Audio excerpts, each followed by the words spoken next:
It's a weird time to be talking about laptops like the LG Gram 14-inch 2-in-1.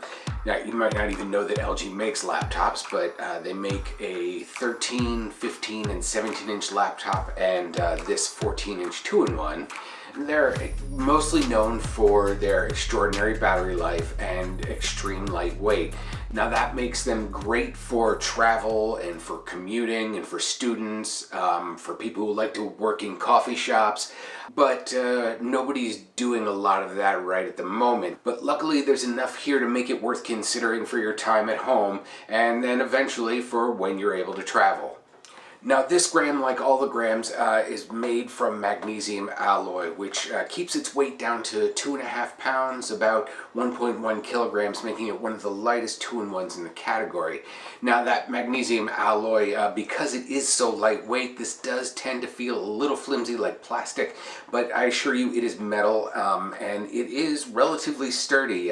LG does do some mil-spec testing on it, but I wouldn't go slamming it around. It's not a rugged laptop. But it is and will withstand being bounced around for travel and on your commute. So you don't have to worry too much about banging it around, but I wouldn't go dropping it out of a window. And again, the Gram's other big feature is its battery life. The last generation of this laptop was able to get just under 13 hours of battery life on our streaming video test. This time around, this one got 16 hours of battery life, which, like I said earlier, is extraordinary for a laptop this size. That means you'll be able to walk away from a power outlet and pretty much get a whole day's worth of work in without worrying about plugging in and recharging. Now, when it does come time to recharge, LG uses what I consider an old-fashioned pin-style adapter. If you don't want to use that, however, it can be charged off its Thunderbolt 3 port. Now, what's nice is that unlike a lot of its competition, you don't just get the USB-C port, you get an HDMI out, full size, and USB-A port, that more familiar port, and you also get one on the other side with its headphone jack and a microSD card slot.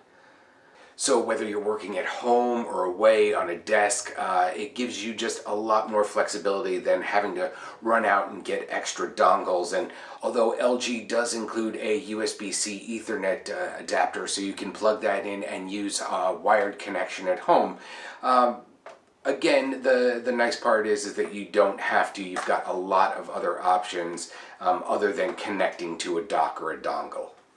Enough about what's on the outside, let's talk about what's on the inside. Now, these things are not inexpensive. This one is $1,400, the one I tested, and that configuration gets you a 10th gen Intel Core i7 and 512 gig SSD and 16 gigs of RAM. Now, the Core i7 that's in here, even though it's 10th gen, it's a Comet Lake, so it doesn't have the higher end Intel integrated Iris Plus graphics. It has just the regular UHD integrated graphics, which is fine for basic tasks. It actually works better than you might expect, but it's not going to have that little bit of extra power from the Iris Plus. LG being LG, you do get a nice full HD display on this. Nice thin bezels around it, but good color, good contrast, decent brightness, but it's not going to battle that glare off the glossy screen. Still, overall, very nice display on this. And again, it is a 2-in-1, so you can turn it into a laptop or a tablet or anything in between and use it in all those modes. The display does have pen support, and LG includes a nice full-size active pen with the laptop, so you can draw and write on the screen right out of the box. Unfortunately, there's no place to store the pen on the laptop. It doesn't attach magnetically or anything, so you just have to make sure you don't lose it. What I didn't mention about the design is it's pretty much exactly the same as it was last year, and that includes the keyboard, the touchpad, and its built-in speakers. Now, generally speaking, all of that is fine for this type of model. The precision touchpad works really well. The backlit keyboard is comfortable too, except for the backspace and enter key, which are a bit smaller than usual, so you might miss them a few times if you're a touch typist until you adjust to the keyboard size.